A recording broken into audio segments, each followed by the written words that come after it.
GST दरों में बदलाव करने के लिए गठित मंत्री समूह ने केंद्र के 5 और 18% के 2 स्लैब वाले जीएसटी के प्रस्ताव को स्वीकार कर लिया है। मंत्री समूह ने 12 और 28% कर दरों को खत्म करने के केंद्र के प्रस्ताव को स्वीकार किया। यूपी के वित्त मंत्री सुरेश कुमार खन्ना ने बताया कि लग्जरी आइटम और समाज के नजरिए से गैर जरूरी चीजों पर 40% कर लगाना भी शामिल है। दरअसल केंद्र सरकार जीएसटी में बदलाव के जरिए आम आदमी, किसानों, मध्यम वर्ग और एमएसएमई को राहत देना चाहती है। वो इसके जरिए टैक्स सिस्टम को आसान भी करना चाहती है। देखिए रिपोर्ट। हमने एक हाई पावर कमेटी को बिठा करके रिव्यू शुरू किया, राज्यों से भी विचार विमर्श किया और मेरे प्यारे देशवासियों, हम नेक्स्ट जनरेशन जीएसटी रिफॉर्म्स लेकर के आ रहे हैं। ये दिवाली के अंदर आपके लिए तोहफा बन जाएंगे। सामान्य मानवीय की जरूरतों के टैक्स भारी मात्रा में कम कर दिए जाएंगे। बहुत बड़ी सुविधा बढ़ेगी। हमारे एमएसएमई, हमारे लघु उद्यमी, इनको बहुत बड़ा लाभ मिलेगा। रोजमर्रा की चीजें बहुत सस्ती हो जाएगी। 15 अगस्त को प्रधानमंत्री नरेंद्र मोदी ने लाल किले की प्राचीर से जीएसटी रिफॉर्म को लेकर जो ऐलान किया था, उस पर काम शुरू हो चुका है। आज इसे लेकर एक अच्छी खबर आई है। बिहार के डिप्टी सीएम सम्राट चौधरी की अध्यक्षता में 6 सदस्यों वाले ग्रुप ऑफ मिनिस्टर्स ने 5, 12, 18 और 28% की मौजूदा 4 दरों वाले जीएसटी स्ट्रक्चर को 2 स्लैब से बदलने के प्रस्ताव को मंजूरी दे दी। इस प्रस्ताव के तहत अब जीएसटी में 2 स्लैब 5% और 18% कर दिए जाएंगे। बाकी 12% और 28% स्लैब को हटा दिया जाएगा। 5% जीएसटी अच्छी वस्तुओं और सेवाओं के लिए होगा और 18% जीएसटी मानक वस्तुओं के लिए रहेगा। वहीं तंबाकू वाले प्रोडक्ट्स पर 40% हाई रेट लगेगा। पैनल ने यह भी सिफारिश की है कि लग्जरी कारों पर 40% की दर से टैक्स लगाया जाए, जो पहले 50% से ज्यादा था। केंद्र सरकार का तर्क है कि इस बदलाव से जीएसटी सरल होगा, मिडिल क्लास किसानों और एमएसएमई को बड़ी राहत मिलेगी। साथ ही एक सरल, पारदर्शी टैक्स स्ट्रक्चर मिलेगा और नियम का पालन करने वालों की संख्या बढ़ेगी।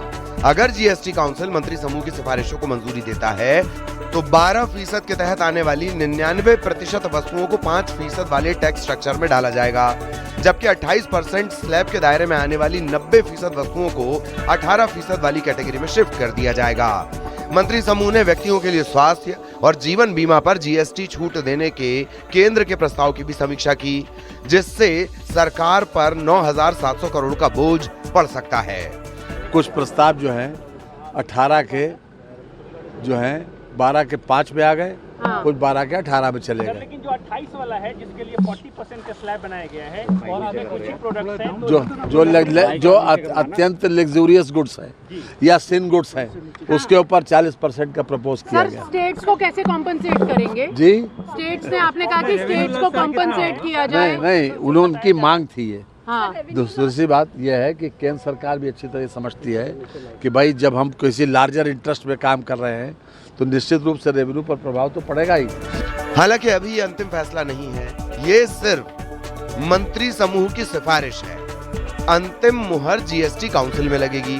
जीएसटी काउंसिल की अगली बैठक में इन सिफारिशों पर मंजूरी की उम्मीद जताई जा रही है। Bureau report, news 18। मोबाइल पर घंटों तक चलने वाला ऑनलाइन गेम, जिसके चंगुल में फंसकर बच्चों से लेकर युवा तक बर्बाद हो रहे हैं। लेकिन अब और नहीं, अब सरकार ने ऑनलाइन मनी गेम पर शिकंजा कस दिया है। संसद से नया ऑनलाइन गेमिंग बिल 2025 पास हो चुका है। इस बिल में एक तरफ जहां ई स्पोर्ट्स को बढ़ावा देने की बात है, तो दूसरी तरफ गेम्स पर लगाम लगाने की तैयारी है। कुछ गेम्स पर लगाम लगाई जाएगी। एक रिपोर्ट आपको दिखाते हैं।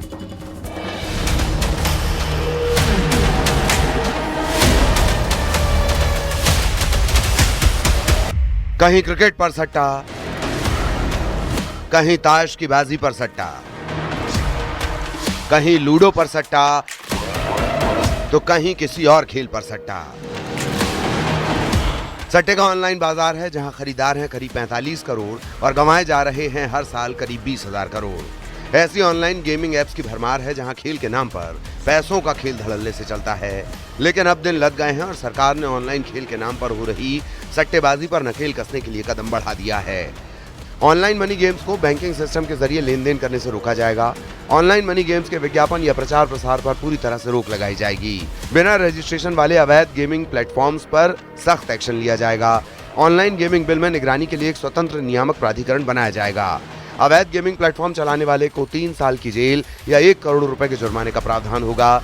मनी गेम के विज्ञापन पर 2 साल की जेल या 50 लाख रुपए तक के जुर्माने का प्रावधान होगा। अगर कोई बार बार नियम तोड़ेगा तो उसकी सजा बढ़कर 5 साल तक हो सकेगी। जुर्माना भी 2 करोड़ तक लगेगा। ये अपराध गैर जमानती होंगे। इनमें आरोपियों को आसानी से जमानत नहीं मिल सकेगी। अधिकारियों को संपत्ति जब्त करने और बिना वारंट अरेस्ट करने का भी अधिकार होगा।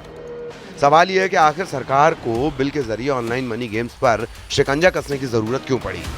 ऑनलाइन मनी गेमिंग से हो रहे वित्तीय और सामाजिक नुकसान को रोकने के लिए सरकार ये बिल लाई है। सरकारी अनुमानों के मुताबिक हर साल करीब 45 करोड़ लोग ऑनलाइन मनी गेम्स का शिकार होते हैं और ऑनलाइन मनी गेम्स के जाल में फंसकर हर साल करीब 20,000 करोड़ रुपए से ज्यादा गंवा देते हैं। इसकी लत की वजह से सैकड़ों परिवार आर्थिक रूप से बर्बाद हो चुके हैं। कई बार तो लोग आत्महत्या और हिंसा जैसा गंभीर कदम भी उठा लेते हैं। इनमें से कई गेम राष्ट्रीय सुरक्षा के लिए भी खतरा हैं। इनके आड़ में वित्तीय धोखाधड़ी, मनी लॉन्ड्रिंग, टेरर फंडिंग जैसी गतिविधियों को अंजाम दिया जा रहा है।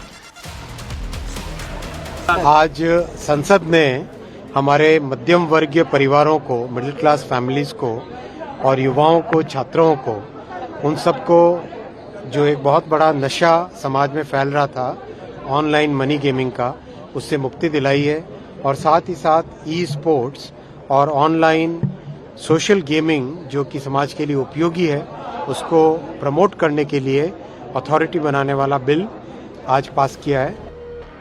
ये बिल इसलिए भी खास है क्योंकि गेमिंग सेक्टर से सरकार को हर साल 20,000 करोड़ रुपए टैक्स के रूप में मिलते हैं। पिछले कुछ समय में गेमिंग से जुड़े करीब 400 स्टार्टअप भारत में शुरू हुए हैं। इसमें 25,000 करोड़ रुपए का फॉरेन डायरेक्ट इन्वेस्टमेंट भी आया है। 2023 में सरकार ने ऑनलाइन गेमिंग पर 28% जीएसटी लगाया था। इसके अलावा जीतने वाली रकम पर 30% टैक्स भी लगाया जा रहा है। ऑनलाइन मनी गेम्स पर शिकंजा कसने के लिए लाया गया यह बिल सरकार का बड़ा फैसला है, क्योंकि सिर्फ पैसों का नुकसान ही नहीं बल्कि इन गेम्स की लत एक सामाजिक संकट बन चुकी है और कई परिवारों को बर्बाद कर रही है। लिहाजा अब सरकार ने सट्टे के ऑनलाइन खेल पर नकेल कसने की पूरी तैयारी कर ली है। Bureau report, news 18।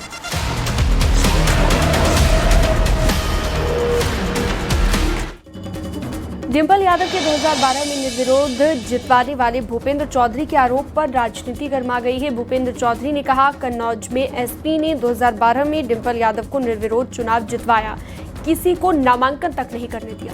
Samajwadi party का कहना है कि 2012 डिंपल यादव अगर निर्विरोध चुनी गई थी तो बीजेपी ने चुनाव आयोग से इसकी शिकायत क्यों नहीं की थी। अब बीजेपी को पुरानी बातें याद आने लग गई हैं। देखिए रिपोर्ट।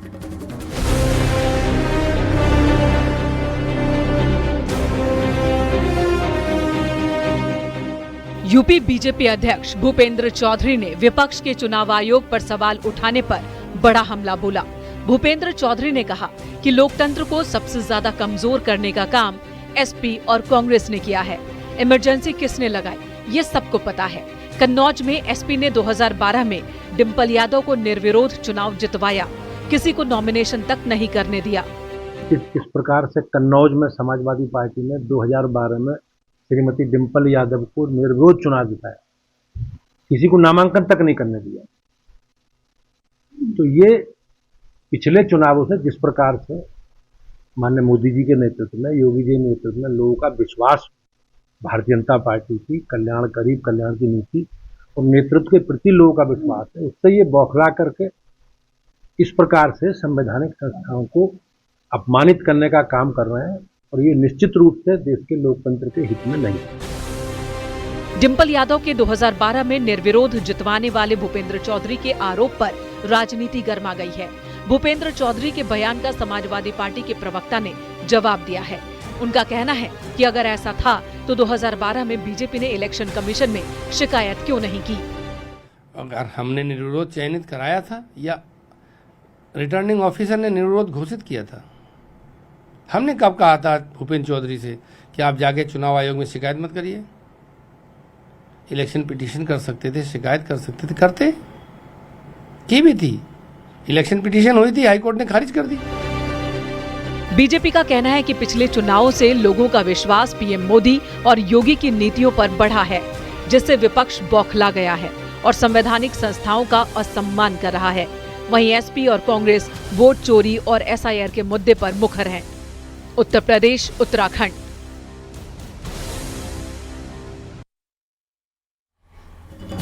और खबरें लगातार जारी है, रुकेंगे छोटे से ब्रेक के लिए। आप बने रहिए न्यूज़ 18 के साथ।